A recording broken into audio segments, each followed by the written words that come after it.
Union. Today, the European Union debated violence in Manipur. Members after members weaponized human rights in order to corner the Indian government on minority rights, unfairly charged and attacked democratically elected Indian government. What is a case of ethnic strife in Manipur was turned into a religious war by the EU members of parliament. They linked Manipur violence with religious intolerance. The ethnic conflict was given a religious color. Members said that the churches have been destroyed without mentioning that many temples too were destroyed in the process. It was a strife between two communities on ethnic line and not on religious line. EU members focused on a single community without understanding the plight of an average Manipuri. The issue of poppy cultivation, narco-terrorism and Myanmar was set aside. Today, to the point, I discuss the contours of EU debate, and as the question is, what should be the Indian response? I'll be joined by my input editor, Bijesh Pandey, Rami Niranjan Desai, author and scholar, Northeast, Dr. Sriram Rajesh, journalist and social activist, and Professor Prasannajit Biswas, Professor of Philosophy, Northeastern Hill University, Shillong. But before that, listen into these 4 bytes and make your opinion. The situation in the state of Manipur in the northeast of India is serious. Since May, in demonstrations between two population groups, the mainly Hindu Meitei and the mainly Christian Kuki, over 120 people were killed. Over 50,000 people are fleeing. Over 250 churches, theological institutions, Christian schools and hospitals have been burnt down without the perpetrators being prevented by the local authorities. We call on the Indian government to do everything to restore order, to bring the perpetrators to justice and to stop excessive violence. We wouldn't like to wag fingers at anybody from here, but with this resolution from the European Parliament, we call on the most populous democracy in the right just to do what it is duty-bound to do in its constitution, to maintain religious freedom also for Christians in Manipur. In Manipur, in northeast India, violence has claimed more than 120 victims over 2 months. 120 people killed, 1,700 houses have been destroyed, 250 churches, not just 1 or 2 churches, 250 churches, and 40,000 people are displaced because they've run away from the violence to save their skins. This is a dramatic situation. We have to do everything possible to end violence. Since he entered power in 2014, Narendra Modi, the Prime Minister, has been implementing a radical nationalist Hindu policy, which has had terrible consequences. Journalists, religious minorities, and human rights fighters. He always says that he is an heir to Mahatma Gandhi. We all admire. He takes meditation time. He created a World Yoga Day. He seems kind and well-meaning. But in India, millions of Muslims and Christians suffer every single day because the government violates their most fundamental rights. The situation is serious. That's why the European Parliament must vote tomorrow on a very clear resolution. It has to be clear. When we discuss India, often we are talking about trade opportunities. Unfortunately, today we're here to talk about human rights, about the situation in Manipur, where we have seen ethnic clashes taking on an increasing religious dimension. The events of the last 10 weeks are tragic. 120 lives lost, 50,000 people displaced, 250 churches destroyed. Unfortunately, this is not an isolated incident across India. Those who are not Hindu, in particular Christians, are facing growing intolerance, violence, humiliation, discrimination. We're seeing this in anti-conversion laws in different federal states. Our joint resolution is crystal clear. We are calling on India to do everything within its power to end ethnic and religious violence, to punish perpetrators, and end Hindu extremism. Without ironclad guarantees in this area, then we cannot talk about a new trade agreement with India. The situation in Manipur is deeply concerning. Since May, tensions between the mainly Hindu, Meitei and mainly Christian Kuki communities have escalated to the most violent clashes in decades. Over 140 people have lost their lives, tens of thousands are displaced, and private and public property has been destroyed. Despite the gravity of the situation, authorities are not taking sufficient action and fostering peace dialogues, while the Manipur Tribal Forum's plea for protection of the Kuki tribe by the Indian Army has been rejected by the Supreme Court. We therefore urge all parties to cease hostilities and resolve the underlying regional and religious issues. The EU and its member states should collaborate with like-minded countries and organizations to assess possible further steps and continue to raise human rights and especially religious freedom concerns with the Indian authorities. Are you surprised by the tone and tenor of the debate which happened in European Union, whereby they started to describe an ethnic conflict in religious terms? Well, Karthikeya, we touched a portion of this in yesterday's debate as well. It seems that European Union, and by that, the most of the Western world is completely out of touch with reality. They still feel that, they are the one who are ruling the world. They are the one who have to, deliver sanctimonious lectures, who have to pontificate about, what is happening inside. And very rarely they have, turn the lens inwards to see what is happening in their own countries. And, I would have given them even an iota of credibility if they would have been equally scathing to what happens in the United States of America, to what happens in the United Kingdom, to what happened in France a couple of days or 3-4 days back. But when it comes to supplying cluster bombs, you are absolutely morally, ethically, every way you are right with it. But when it comes to any internal matter of a country, you feel that just because you are considered to be the first world countries, you feel that it becomes your moral duty and you're obligated to lecture the other nation about how human rights should be followed, how certain standards and procedures and the lofty within quotes standards, democratic standards of Western world is. Nobody, as an Indian, we are concerned about it, and we are debating about these issues for the last more than 2 months, Karthikeya, about what exactly is happening in Manipur. But does European Union can lecture India on how to handle a conflict which is completely internal and an ethnic conflict? I think as usual they are missing the woods for trees. I'm also joined by Rami Niranjan Desai. Rami, you must have heard all these 4 members. It was more than 45 minutes to an hour-long debate. I wish I could have showed everything to the viewers here. Most of it was bullcrap. Sorry to use this word.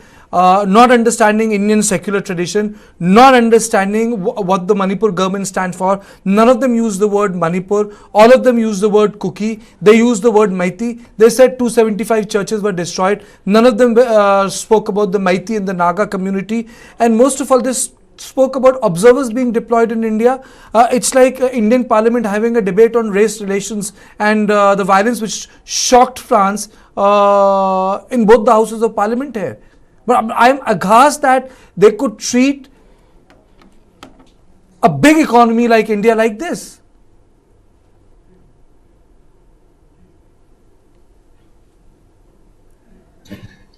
Karthikeya, good evening.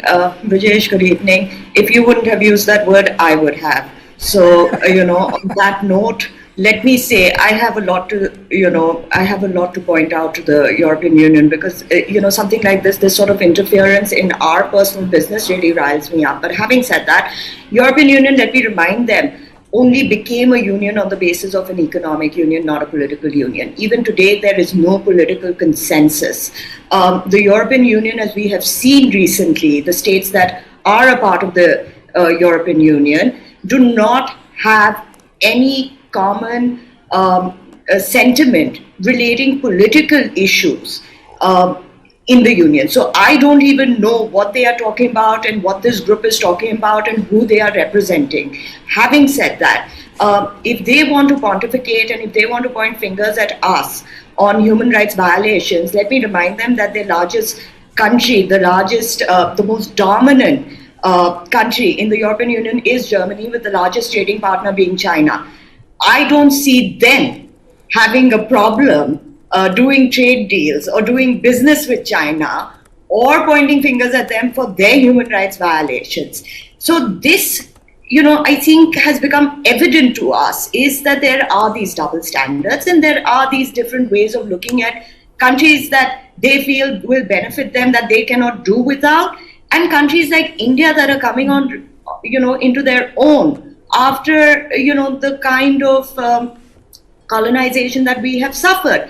Having said that, again, if you look at this committee, if you look at, and I've checked all of these people who put their names on the representation, I've checked their backgrounds.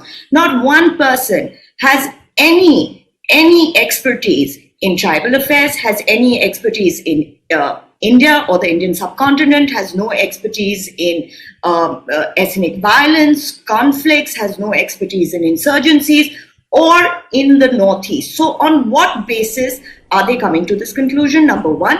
Number two, this all-white panel of European members of the European Parliament don't find it odd that they are making such sanctimonious statements to a country that has suffered from this glare for a very long time. And why should we not see them as nouveau colonialists, if I may say so? Because they feel that we cannot make any sense of our own business if we are taking steps that may be appropriate for us. It's not good enough for them because they know how to do things better. They know how to manage a country better, than we do. And this sort of, moral high standing that has been taken today, I think we have seen it many times before as well. We've seen it during the CA. We've seen it during, the farmers' protests. We've had all these people come and point fingers at the way we are managing our business. I have been studying the Northeast for the decades that I have been, and I cannot say that I understand the situation. These people sitting in Europe think that they can understand a complex situation like this. Of course they can't. But all of this aside, all of the blame on the European Union aside, I also hold organizations who are hardliner organizations within Manipur who thought it would be a great idea to send representations to the European Union, to send representations to the UK. Even in the UK, representation was taken to Rishi Sunak, and it was only one-sided, it was lopsided, and it was only from one lens. So here we have these organizations to blame as well, who are asking for this sort of interference. What this sort of interference has benefited this country before, we've all seen on our northwestern frontier. Now they want this sort of interference on the northeastern frontier, which makes me again wonder what sort of intentions do these groups have. And I don't care whether they are from the Kuki side or the Meitei side, but if you are asking for international interference on our internal matters, then it is my right to cast doubt, cast aspersions on your motive. Because, as we all very well know, a lot of organizations in the Northeast, a lot of insurgent movements in the Northeast had a bigger game plan attached to it. Therefore, it was called the Great Game East. And why should I not think that these organizations,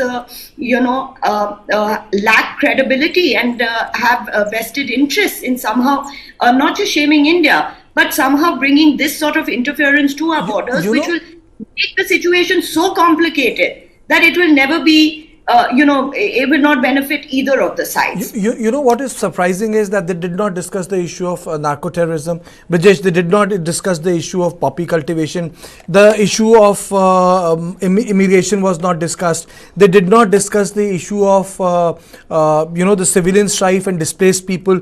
The issue of relief and help was not discussed. The whole issue just went down to the fact that that religious places have been destroyed. That's it. If you look at the tone and tenor of the conversation, that was it. Nothing more and nothing less. See, we have been, as I have been saying, and we have been saying, in fact, Karthikeya, for the last 2.5 months, that whenever we speak to people or guests who come on our show, we start by saying that, we don't understand. Please help us educate about the place. because it's a very complex plane. And Rami very rightly said that, she spent decades there.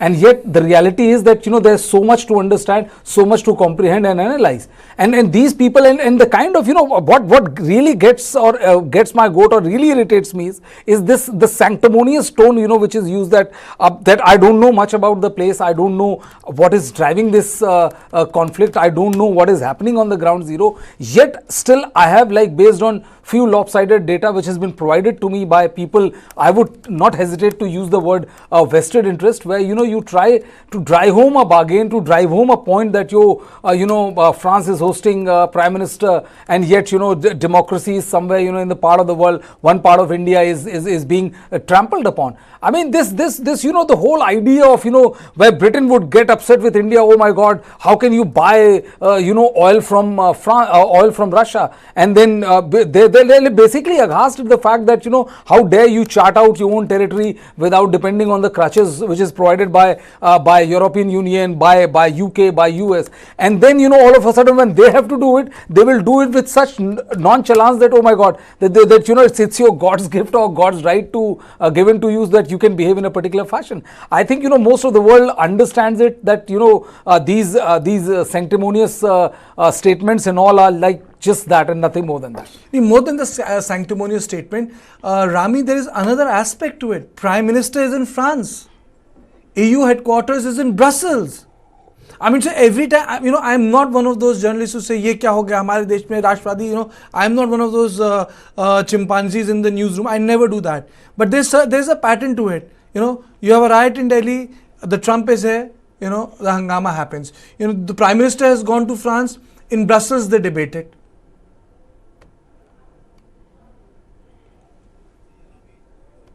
Nothing is, said just or done, just at the spur of the moment. These are pre-planned things, and this was also planned in such a way that, it would get the most amount of attention that it could possibly get, especially when our Honorable Prime Minister is in France. Having said that, this has been a ploy of these parties, and I wouldn't say all the parties in the European Union, but there are the usual suspects, like the Green Alliance, that haven't been able to understand India, haven't been able to understand India's new growing strength and influence in the world, have not been able to understand Prime Minister Modi's rise to power and his influence and the impact that he has not just on this country, but on all other countries as well.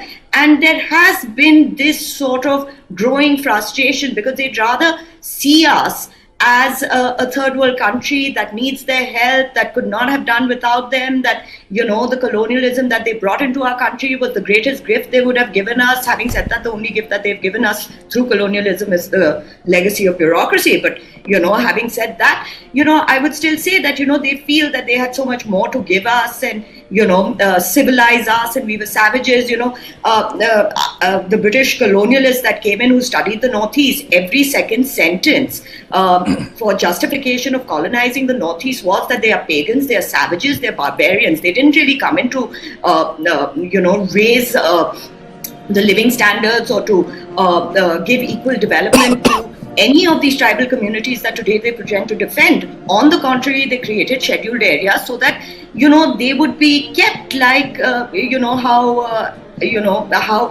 people are prevented from, coming out, So why do you think we have the inner line permit even now? It is a legacy of the British. So, all these communities and tribals that they seem to be really concerned about and saying that, that they are being mistreated and the government isn't doing enough are the same people that they didn't even think were worth engaging with. They thought they should be kept within the boundaries so that there is no interference from them in their daily affairs in the region. So this is a complete, this is fraudulence at the highest level. And, there should be a certain amount of embarrassment that in this day and age also, you can call yourself whatever. You can call yourself the Green Alliance, you can call yourself the Liberal Party, you can call yourself anything you want to. But the fact is, this is no difference. This is the same gaze that the colonialists had on the natives that today the European Union, and at least representatives of the European Union, have shown the world that that gaze has not ended. But what is also very clear is that there is this threat perception from this government that they feel, and somehow, they are not happy with our democratically elected government, and, they don't lose an opportunity in trying at least to embarrass it. And like Okay. Rajesh said, that they're so disconnected from what's happening on the ground. Rami, that And there's also Uh, this, you know- Kartikeya, there's this you know, constant refusal to believe that the sun has set on the empire. Okay. No. There are a couple of questions because, I'm going to take everything head on, I'm going to take every question head on. I'm also joined by Mr. Kipgan. Mr. Kipgan, how do you respond to the EU debate which has happened today, in which they want to send observers to Manipur? They're questioning why so many people are quiet. There is no democracy in India. The press does not discuss. I don't think he has seen News9 that today is the 69th day or 70th day or 67th day that we have been debating. There's religious intolerance. It's a religious war in Manipur. I mean to say these are elected, well-educated lawmakers sitting in Brussels, and they were passing comments on civil strife. I mean, so it's like, let's say, we can have a multiple, it's like having a debate on the rights of children in the United States of America and Second Amendment. More children die in the United States of America by gun violence than terrorism. More children died there. France, there are more cases of racial abuse and hatred in France. It's an understatement to say that my blood boiled when I heard them, but I'm aghast that so much of stereotype was deployed when it came to Manipur. Like, this much. Mr. Kipgan. Yes, it's democracy.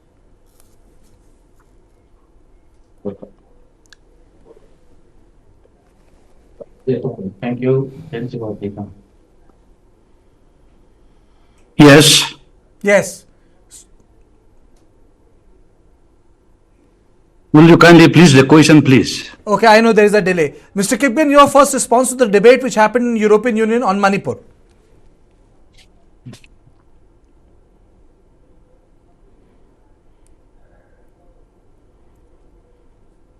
European Union debates on Manipur.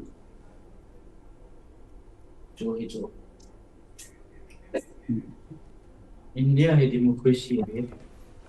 I think our voice is not going across. There's a time lag. So coming to you, just because a part of the population is of the different religious denomination, it seems that internationally certain structures of power have come into action and that they're pressurizing their own lawmakers. Because one of the lawmakers also said the way other religions have safe haven in Europe, Christianity also deserves a safe haven in India. I think it's a very shallow understanding of the position of Christians in India is concerned. There may be minor skirmishes here and there, but it's part and parcel of how the situation is in any democratically elected country. And the fact is that Yes. and there is also. Chalo. Yes. And there is also this very strange thing that you feel that it gives you legitimacy, it gives you right to question something, it gives you right to criticize something. It's a constant refusal to believe. Kartikeya, I would say that the sun is set on your empire, and you don't have the bandwidth to talk about this anymore. But unfortunately, such is the time and day we live in, where we have to listen to these kind of conversations. There is a problem in Manipur. Government is seized of the matter. They are acting on it. But the fact is that if European Union comes and starts lecturing you or start giving you sermon, then other than laughing at it, I honestly don't know what to make of it. They just still feel it's still pre-1947 where you have the right to lecture us. You still feel that we cannot stand the fact that that India has risen to a level from 47 onwards, risen to a level where it's one of the fastest emerging economies in the world. People start consulting India, and you just become a big market and all. And irrespective, whether you have become that or not, I don't think that, European Union, given their own ghastly track record of, how they have dealt with human rights. It's like, saying that, someone from America tries to tell you, oh, situation is so bad. And then when you try to turn the mirror and tell him that, boss, please look at what, what many publications like, ProPublica says of how you treat black there, how you treat other ethnicities there. And it's so on record that you have to be dumbest person on the planet that not to see that. And that person then when starts and pontificating to you, oh, that listen, this is how democracy is, then it's like, other than laughing or other than feeling sad about the entire situation, I don't know what you see, else to it is say. one thing, it is one thing to debate, it is one thing to debate the issue. It is another thing is to color it completely. They colored it. Rami, your response, and then I'm going to play out the bytes again. First, your response.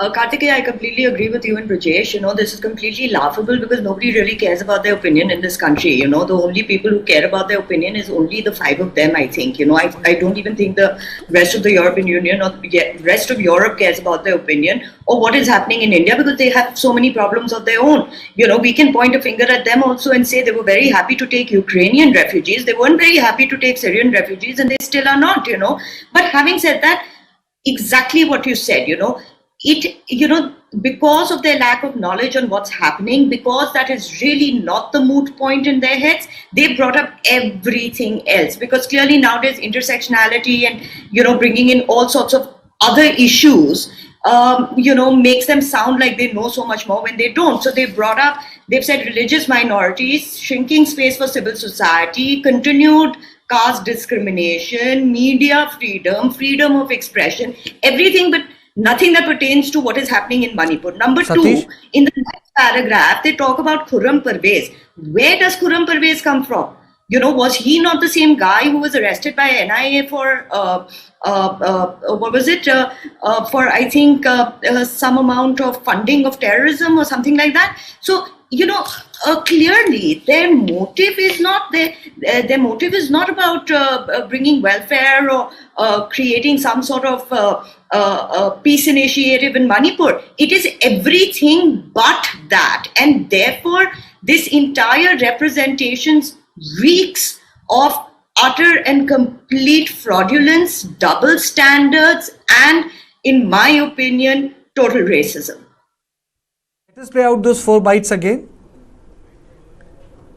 Listen to The situation and then we'll come back. in the state of Manipur in the northeast of India is serious. Since May, in demonstrations between 2 population groups, the mainly Hindu Meitei and the mainly Christian Kuki, over 120 people were killed. Over 50,000 people are fleeing. Over 250 churches, theological institutions, Christian schools and hospitals have been burnt down without the perpetrators being prevented by the local authorities. We call on the Indian government to do everything to restore order, to bring the perpetrators to justice and to stop excessive violence. We wouldn't like to wag fingers at anybody from here, but with this resolution from the European Parliament, we call on the most populous democracy in the right just to do what it is duty-bound to do in its constitution, to maintain religious freedom also for Christians in Manipur. In Manipur, in northeast India, violence has claimed more than 120 victims over 2 months. 120 people killed. 1,700 houses have been destroyed. 250 churches, not just 1 or 2 churches, 250 churches, and 40,000 people are displaced because they've run away from the violence to save their skins.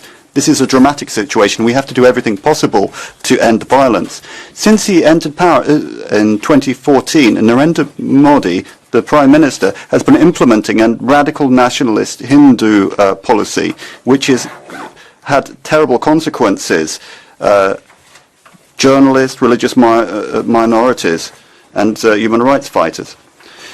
He always says that he is an heir to Mahatma Gandhi.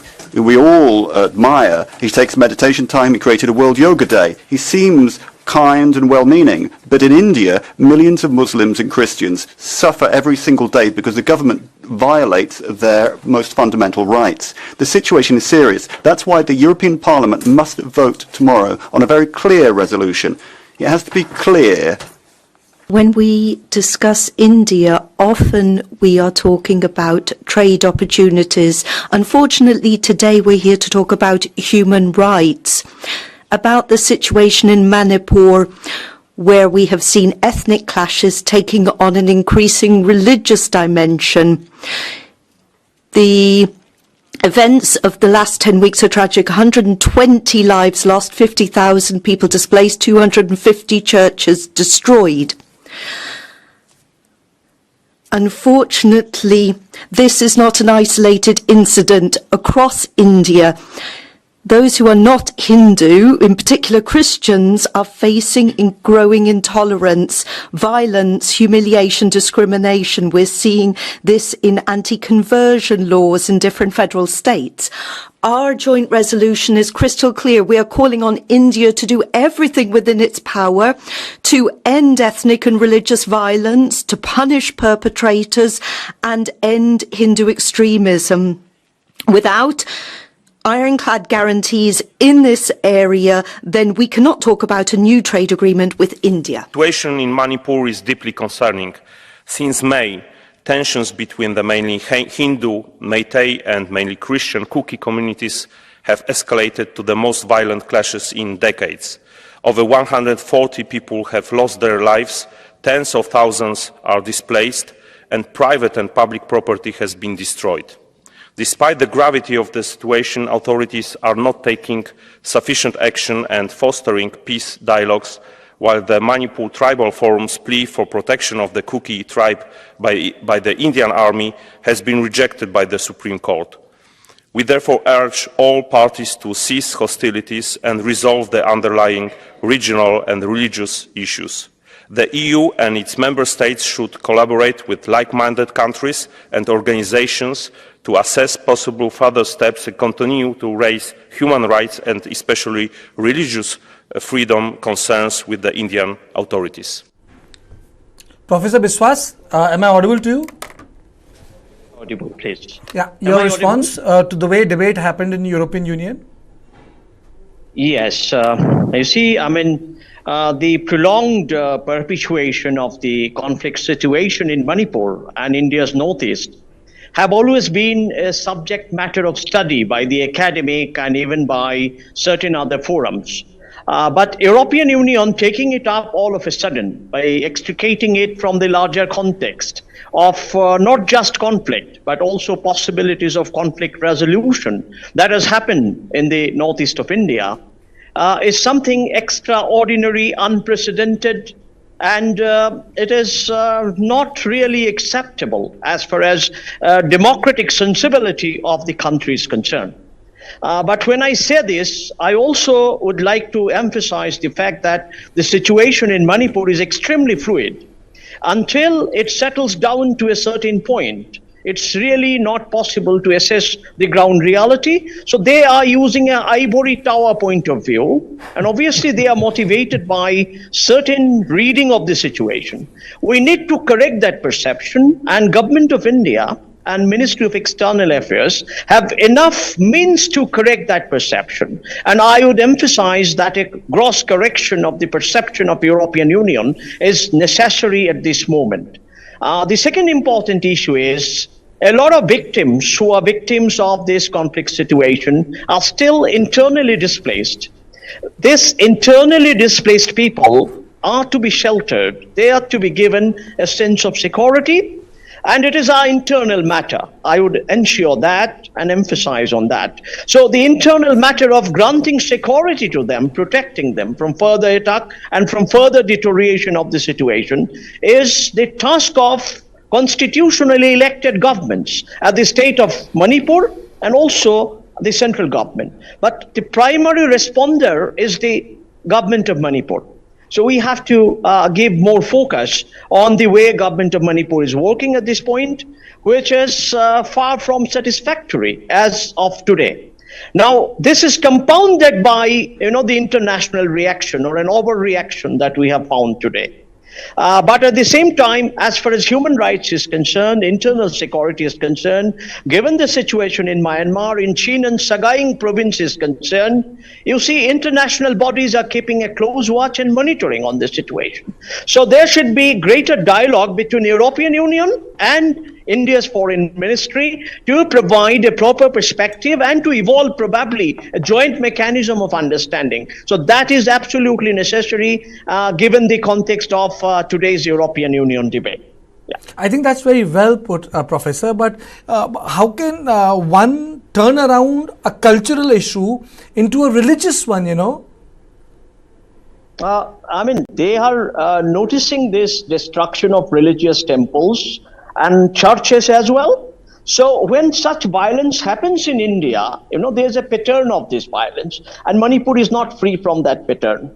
Ethnic minorities on one side, ethnic majority on the other side. And this is most unfortunate, being a Northeasterner. We are watching this and our heart is drenched already by seeing this huge bloodshed, this patricidal killing. So I don't want to actually take any guilt or shame on me, but I'm only, sorrowful. I'm mourning, at this stage. And this is the common psyche of the people of Northeast at this point of time. We urgently want that the violence should come to an end and pulling of trigger must stop in Manipur. People who are displaced, they should be given the best possible shelter, the best possible security. And this is what we need to do, all of us. The entire country must join hands to ensure that the internally displaced people are back in Manipur, their safety, their security, their job, their house, and a certain kind of process of reparation and restitution really must begin, and a reconciliation. Return to friendliness, love, fratricidal violence must stop, fraternity must come back. We have to really work sleeplessly. The country must keep that in mind and try to bring back peace in Manipur. Absolutely urgent for us. Being a Northeasterner, I can appeal this to my fellow panelists and other members, who are listening across the nation. Okay. Mr. Kipgen, am I audible now?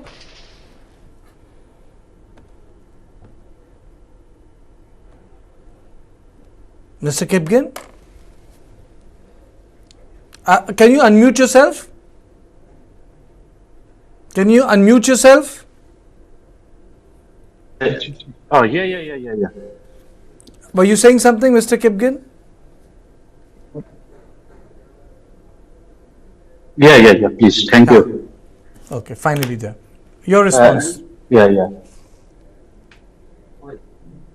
Hello. I'm saying, Hello. Your response on the European Union debate discussing Manipur. Yeah. Before I directly go through regarding European Union debate, I would like to clarify that regarding Manipur violence on May that 3.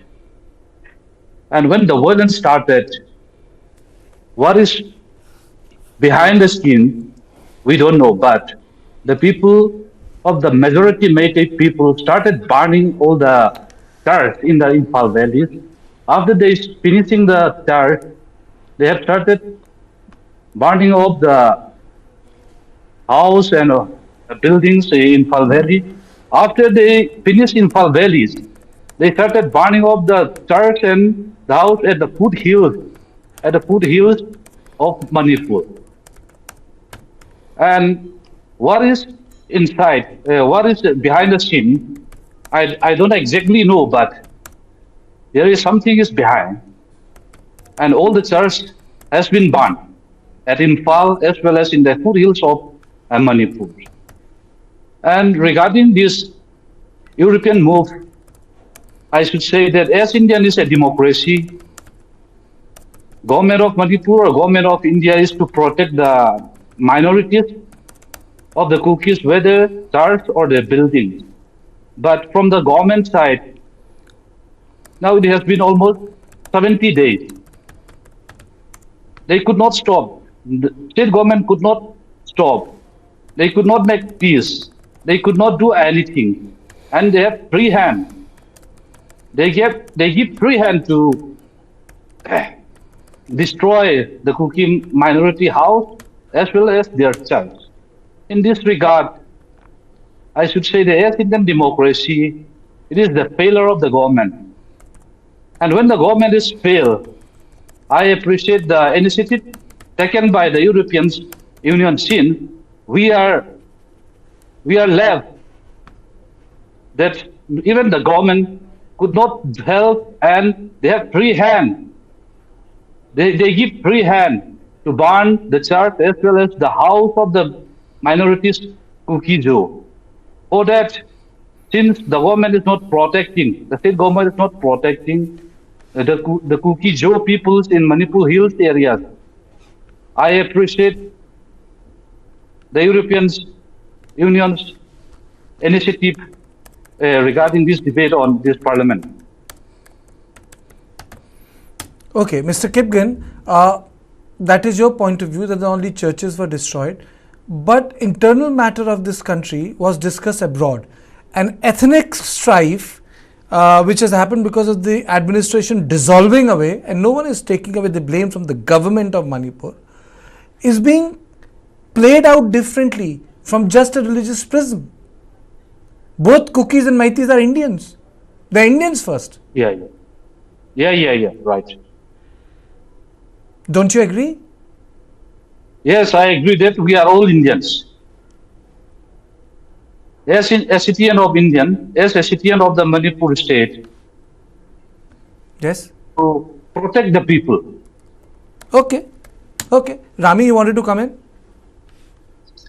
Karthikeya, you probably know what I'm going to say, but Mr. Kipken, I find it amazing that a resolution that was sent to the European Union which said that the minorities did not have a voice, the media was being curbed, yet you're here calling yourself a minority, speaking on national media and applauding the role of the European Union. You know, I think this gives out a really, really bad message because it makes me feel that you're completely disregarding any other person that has suffered in this conflict apart from the Kukis.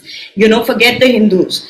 Aren't there Christians in the Meithei community as well? Aren't there Muslims in the Meithei community as well? Aren't there other religious communities that live in Manipur that have been impacted? This has been my problem from the very beginning, that this sort of hardliner view where it is all about what has happened only to me, like this conflict has not impacted anybody else, is never going to bring any resolution or any peace. And this is the kind of dialogue that is only going to give the kind of support that miscreants who have been part of this conflict want, require, and the kind of public adulation that they seek. Also, let me add that, this entire resolution does not talk about, any other community but the Christians and the minorities.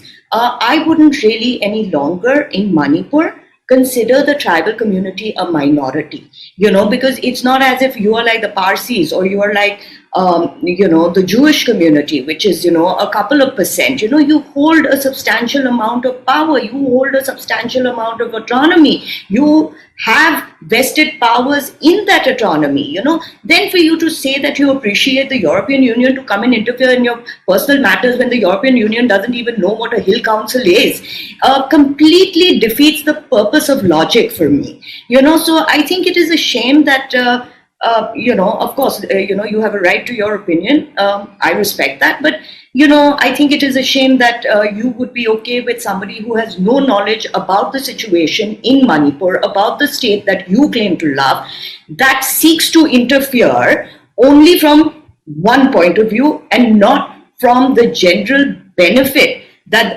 the general health that the state requires. Also, let me also tell you that, you might blame the government and you have the right to do that, but, no other government that you haven't elected, should not have the right to do that. So I find this logic a little bit skewed, and forgive me for saying this, I also find it completely hardline. Mr. Kipgen, your response, and then I'll go to Mr. Prasanajit.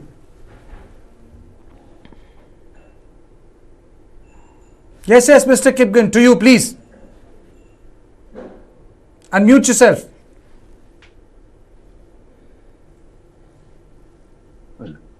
Yes, I agree what she said. But when we are having so much of a problems, even the medias in Manipur, media's house in Manipur was 100% controlled by the majority Meitei, and our voice, our cryings, and our problems during that time, during that situation, you know, we need anybody, whether from mainland, whether from northeast other state of India, like Nagaland, Assam, Mizoram, and also Delhi, any person who are with, who support us. We need support from every field. Since at right now we have displaced person around 50,000 and more than 170 villages. Not only the house in Imphal city, in the foothills of hills areas, around 170 villages has been burned, and they have left their own house and staying in relief camp at many places. At this situation, emotional situation, we are in need of anybody who can help us, whether their European Union resolution be not be effective in Indians, or whether it is effective or not effective, I don't know. But at this situation, we need very much who will voice for us. But Mr. Kipgen, when this is a strife, why? Okay, Grami, you respond. Okay, I will. Okay, you respond. I have a small limited point to Mr. Kipken. Not just, this hasn't just impacted you, this has impacted the entire country, and our hearts have gone out for Manipur. That's why we've taken time out from, our work to be here to discuss this, because, we feel that we can offer something. That's why this news channel has been running it for over 70 days, this sort of news. But for you to say that, we have been affected in the hill areas, let me give you some numbers of the Assam Rifles. Out of 30,000 people that they had given shelter to, there was almost equal amount of number from each community. Out of the 20,000 people that they had given passage to, the difference was 8,000 versus 12,000 out of both the communities. So it's not as if the cookies are the only ones who have been impacted. What do you think? That the country doesn't see the suffering that is gone on in Manipur, but we choose to see it not from the lens of a religious divide, but from a conflict that went out of hand basis an ethnic divide. And that is what it should be limited to.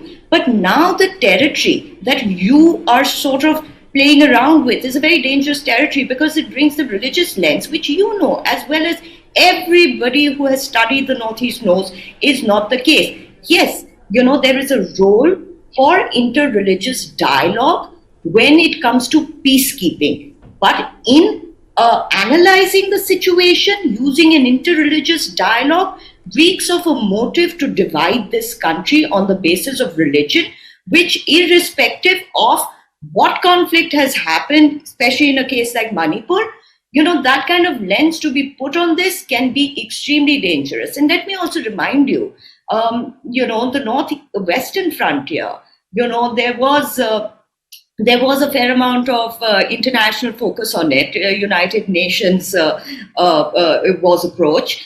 The conclusion only came from within. Nobody else could ever solve that problem.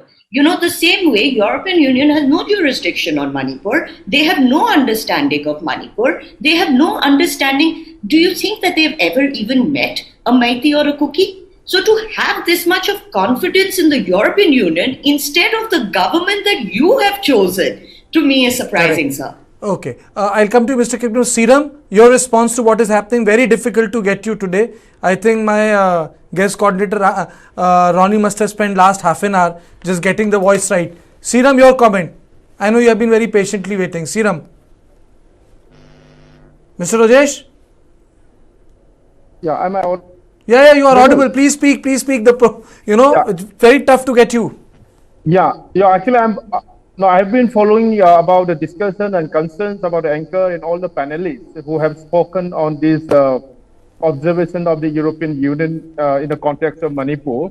Of course, actually, they are over-exaggerated, and also they are looking only for the one perspective of the story, because as you know that the religious places, only Christian churches are not being broken or attacked here. And there are more than 20 temples, including Hindu temples, and also nearly 5,000 Sanamai sacred places inside the houses of the Meitei have been completely burned down. So, as naturally the Christian politics, they will only support to the Christian, rather they will not look this issue as a human issue or human problem. Of course, what have seen in Manipur is a human tragedy, and of course there are more than officially 65,000 people have been displaced, but nearly 80,000 to 1 lakh people would have been displaced in this context. So it's actually a human tragedy, and one of the most unfortunate incident happening in Manipur. Naturally, the Kuki intelligentsia and the scholar, they will only speak for Kukis, and also they will say the facts, the wrong facts in the debate, and also they will play for the victim card that the Kukis are being wiped out and destroyed, so on, because they are very active in social media and cybercrime. But if you have actually fact is that this violence was not started from Imphal. At least some people, the intelligentsia, if they have the courtesy to see the facts, it started from the Bisempur and Chorchampur. And in Chorchampur, on the 3rd May, all the 12 villages of the Meitei villages, nearly 2,000 houses were completely burned down. In More and Chandel district, nearly 300 houses have been completely burned down in More. And again in Kangpokpi, where the Meiteis are minority and the Kukis are majority, the Ikau village was completely burned down on the night of the 3rd. And then that actually violence reached to Imphal, and again it.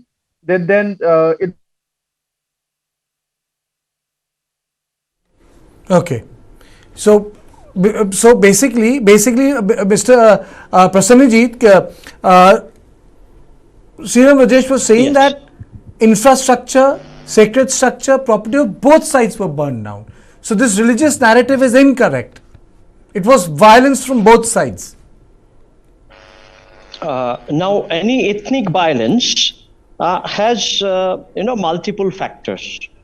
It is a many-sided conflict, and the truth does not lie on one side, certainly. Truth is definitely many-sided. As in Indian tradition, we call it Anekantavada. So I am a pluralist as far as truth is concerned, and I have mentioned that temples were attacked, even the sacred places, places related to the freedom struggle of Meitei people were, in a sense, vandalized.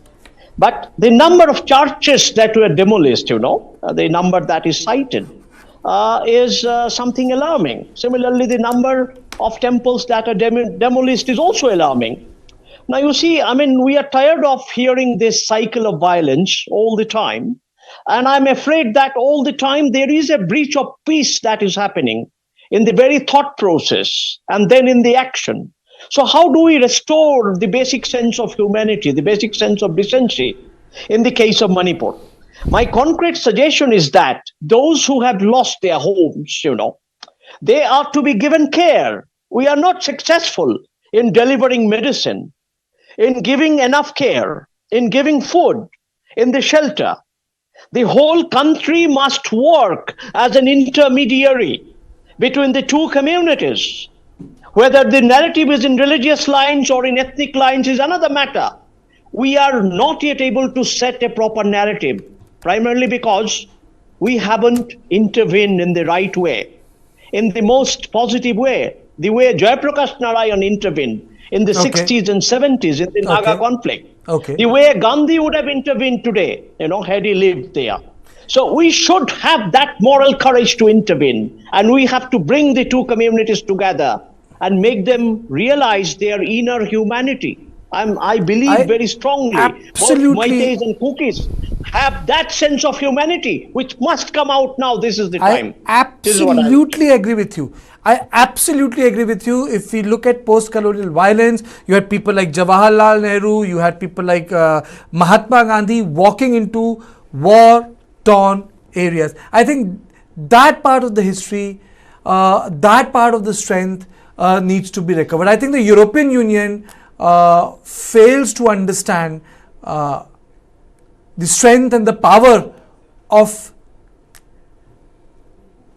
Bharat, India, that is Union of States. I think they fail to understand the essence of Bharat, that despite so many things, it stays together. You know, books had been written that, you know, the fourth election we would degenerate into a mobocracy. People had written books like Area of Darkness, that we will not sustain ourselves, but India sustains through. With all this gear, you must be wondering if I'm climbing a mountain. Well, let me give you a wider look of this place. This is Asia's largest mountain of shame. Mountain of waste, almost the height of the Qutub Minar. When you enter capital cities of some of the biggest countries in the world, you don't have 3 garbage mountains waiting to welcome you, depending on whichever side of the city you enter from. The thing is that a lot of times